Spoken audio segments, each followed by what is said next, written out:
Hello and welcome everybody to today's edition of Mexico News Network's Breaking News Business. I'm your host, Elliot Bullman. Remember to follow us on all our social networks and to catch us every day by logging onto our website, mexiconewsnetwork.com, for relevant stories and news. Let's start with today's show.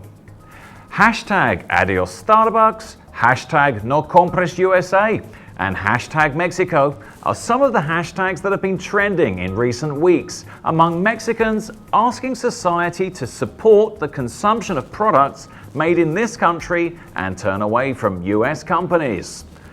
Boycotting Starbucks coffee, a Domino's pizza, or a Coca-Cola won't necessarily help the Mexican economy improve or hurt US firms either.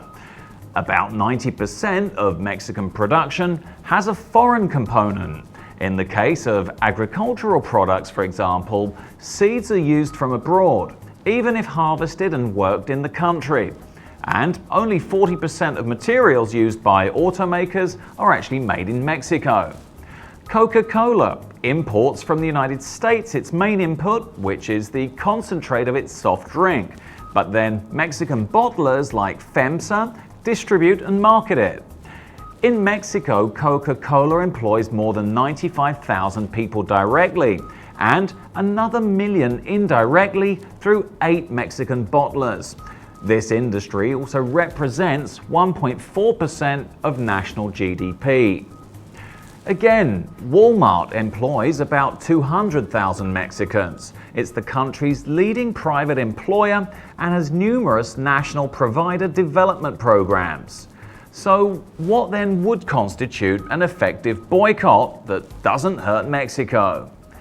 At the moment, some organizations like Consumer Power and even the Secretary of Economy have supported initiatives such as Made in Mexico, which involves buying Mexican products that are not fully imported and that support small producers and entrepreneurs. According to Mark Segura, CEO of the crowdfunding Play Business platform, the first thing Mexican consumers have to question is why they buy foreign products.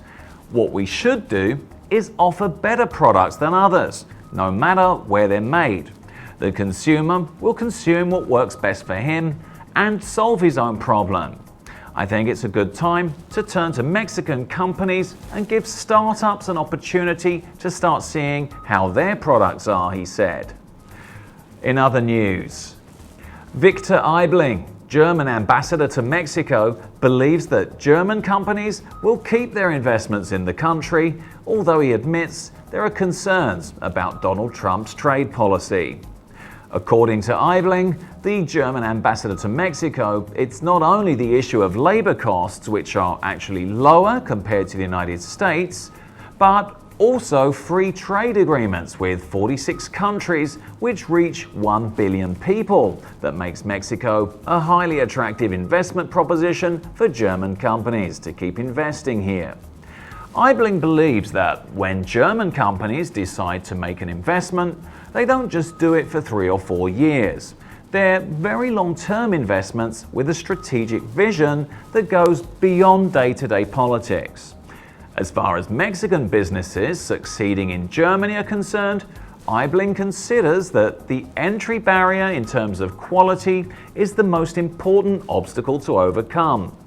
Given Mexico's exemplary quality, Aibling sees many opportunities for Mexican commerce there, especially in the agricultural sector. Mexico's formidable range of organic products could penetrate the European market much more deeply. And this is just a small example of what is possible. As they say, if you can do it in Germany, you can do it anywhere in Europe. In other headlines, Mexico and Turkey will accelerate bilateral negotiations to finalize a free trade agreement, said Luis Videgaray, head of the Foreign Ministry. The official made the announcement during a joint message with the Turkish Foreign Minister, Mevlut Cavusoglu, during his recent visit to Mexico.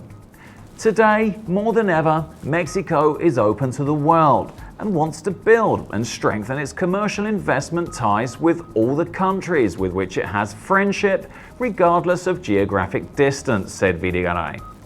The Turkish foreign minister countered by stating that after 7 rounds of talks, both countries will now finalize a free trade agreement. There have already been 7 rounds of negotiation. We're going to have the next round of negotiations in the next few weeks. And we've already agreed to an accelerated impulse to seek the concretion of this agreement, said the Mexican foreign minister. He also said that both countries will seek to accelerate agreements on air connectivity. The treaty with the Euro-Asian country would come amid a likely renegotiation of the North American Free Trade Agreement in response to Donald Trump's calls for a better deal for the United States. And finally, let's turn to the markets. The Mexican peso increased 0.26% to 20.33 from 20.28 in the previous trading session. IPC Mexico decreased 0.48% to 47,162 from 47,391 in the previous trading session. This was all for today. Thank you for staying with us. I'm your host, Elliot Bullman. Remember to follow us on Facebook, Twitter, and Google+, and log on to MexicoNewsNetwork.com for more information on Mexico and the world. Until next time.